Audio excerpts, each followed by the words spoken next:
नमस्ते दोस्तों, आज सुनिए लोकप्रिय एवं प्रतिष्ठित कथाकार नीरजा हेमेंद्र की लिखी हुई कहानी दो रंग के झंडे। मेरी जुबानी, मैं हूँ सीमा सिंह। बकरियों को सामने मैदान में चरने के लिए छोड़कर कल्लन मंदिर में पीपल के वृक्ष के नीचे बने चबूतरे पर इत्मीनान से बैठ गया। यहाँ से सामने मैदान में चर रही उसकी बकरियाँ स्पष्ट दिख रही थीं। वो प्रतिदिन इधर ही बकरियाँ चराने आता है। बकरियों को सामने मैदान में चरने के लिए छोड़कर मंदिर में इस चबूतरे पर बैठ जाता है।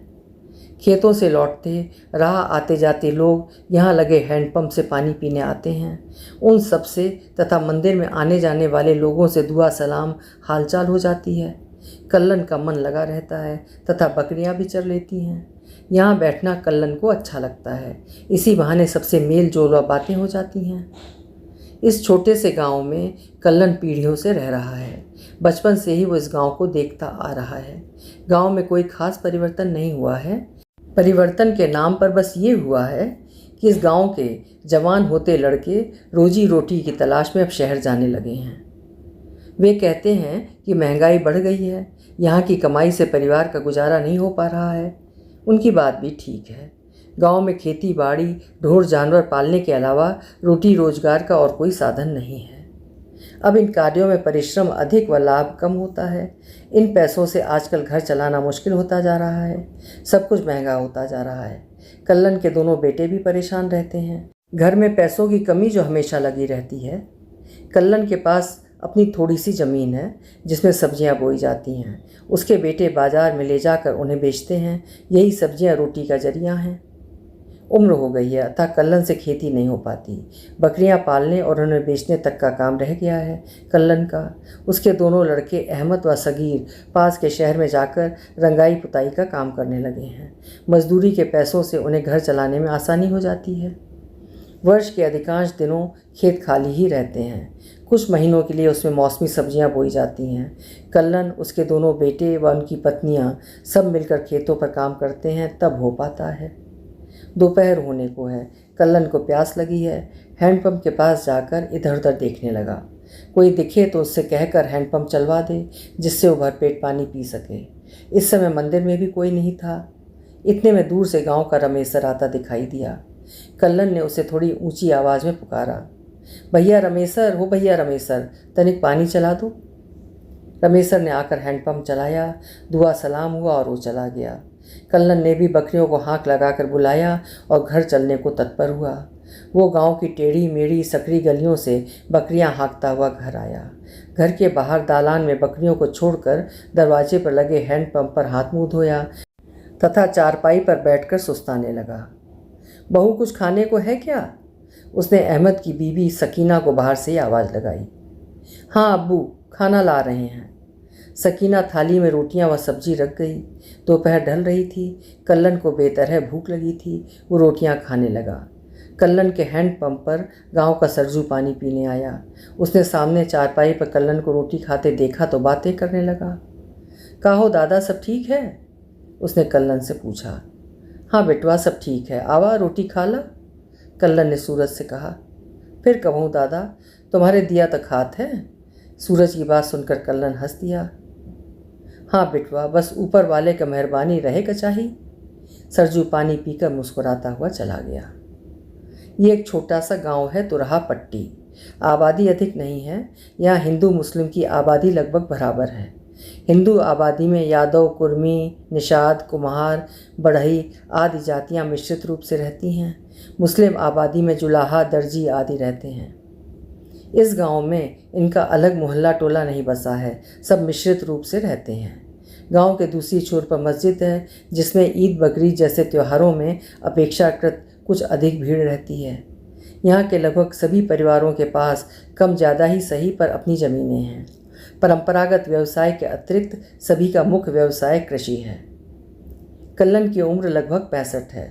सन की तरह सफ़ेद दाढ़ी, खिचड़ी बाल, लंबा कुर्ता, अलीगढ़ी पायजामा तथा सिर पर मटमैला सफ़ेद अंगोछा बांधे रहने वाले कल्लन की पीढ़ियाँ यद्यपि इसी गांव की रहने वाली थीं, कुछ परिवार रोजी रोटी की तलाश में दूसरी जगह अवश्य चले गए, किंतु उनकी जड़ें तो इसी गांव से जुड़ी हैं। उन्हें गाहे बगाहे यहाँ खींच ही लाती हैं। आज जुमे की नमाज पढ़ी जा रही है मस्जिद में, जैसा कि प्रत्येक शुक्रवार को होता है। आज कल्लन ने मौलवी साहब के साथ एक नए शख्स को खड़ा देखा। वो इस गांव का नहीं है। नमाज तो कल्लन हर जुमे को पढ़ता है। मस्जिद में इसी गांव के मौलवी साहब नमाज पढ़वा देते हैं। नमाज पढ़कर सब अपने अपने घर चले जाते हैं। आज मौलवी साहब के साथ खड़े शख्स ने सबको रोका तथा कुछ दीनी बातें बताईं। बातें तो बड़ी अच्छी कर रहा था वो शख्स। कल्लन के साथ सबने सुनी उसकी बातें। कल्लन को उसकी बातें कुछ कुछ समझ में आईं, कुछ नहीं। अतः वो मुंह खोले बस सुनता रहा।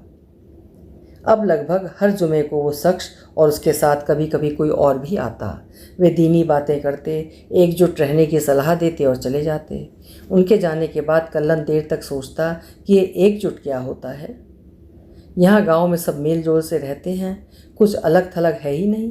पूजा मंदिर में, नमाज मस्जिद में भले ही पढ़ी जाती है, किंतु आवश्यकता पड़ने पर एक दूसरे से मिलने जुलने हिंदू मस्जिद में तो मुसलमान मंदिर में जाता है।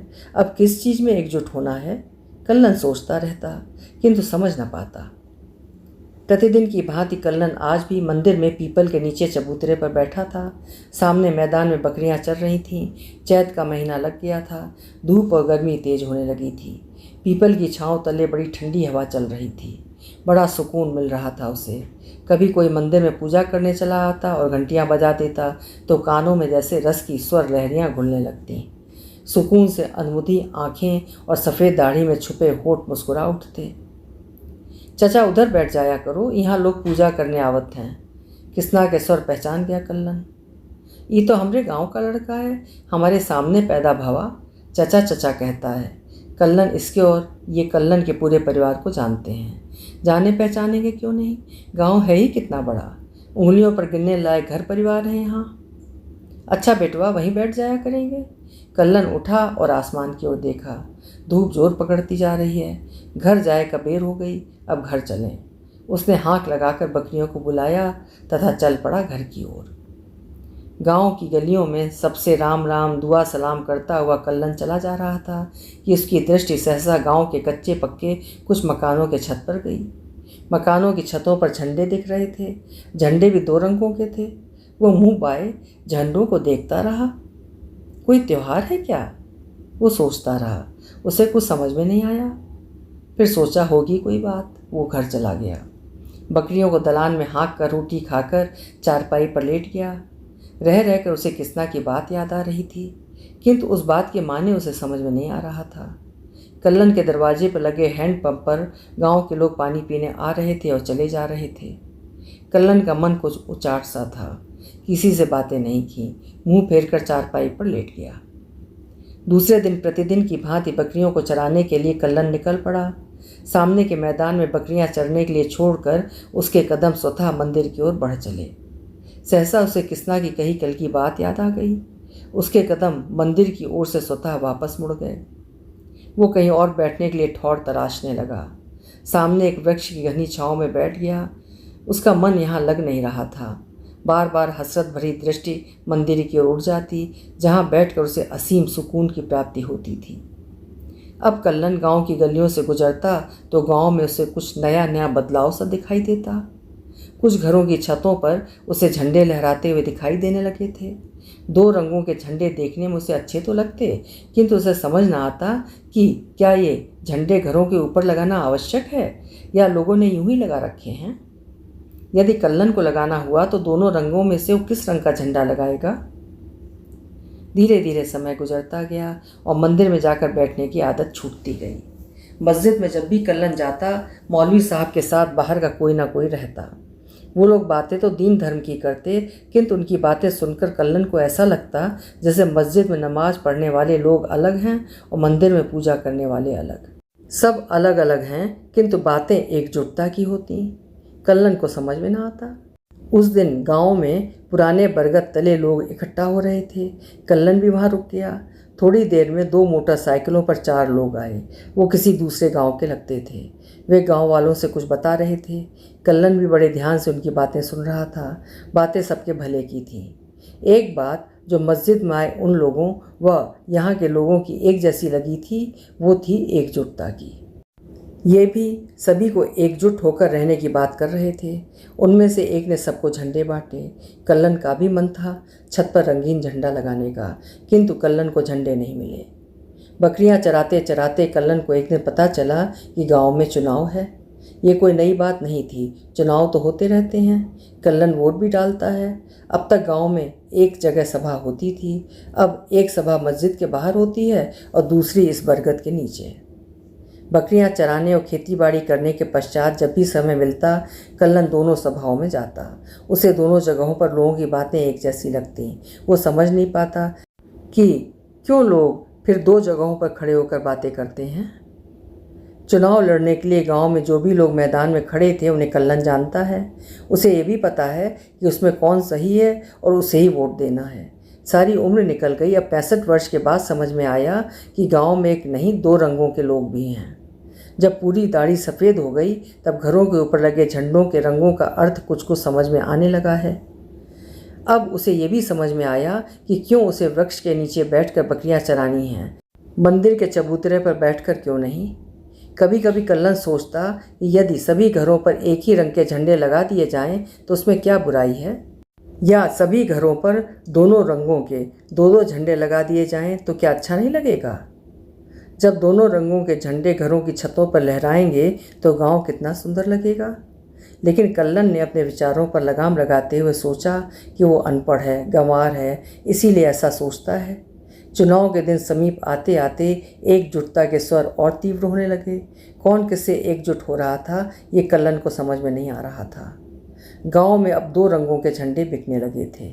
जमाना तरक्की कर रहा था। ये बातें तो कल्लन सुनता आ रहा है, किंतु इस तरह की तरक्की कल्लन को अच्छी नहीं लग रही है, या कल्लन पुराने ज़माने का है इसलिए तरक्की के मायने कल्लन को समझ में नहीं आ रहा है। चुनाव का दिन आते आते गांव में एकजुटता की ऐसी बयार बही कि कई जगह एकजुटता नजर आने लगी। टूट टूट कर खंडित होती एकजुटता। आज कल्लन अपने दरवाजे पर मुंह बाए उदास बैठा है।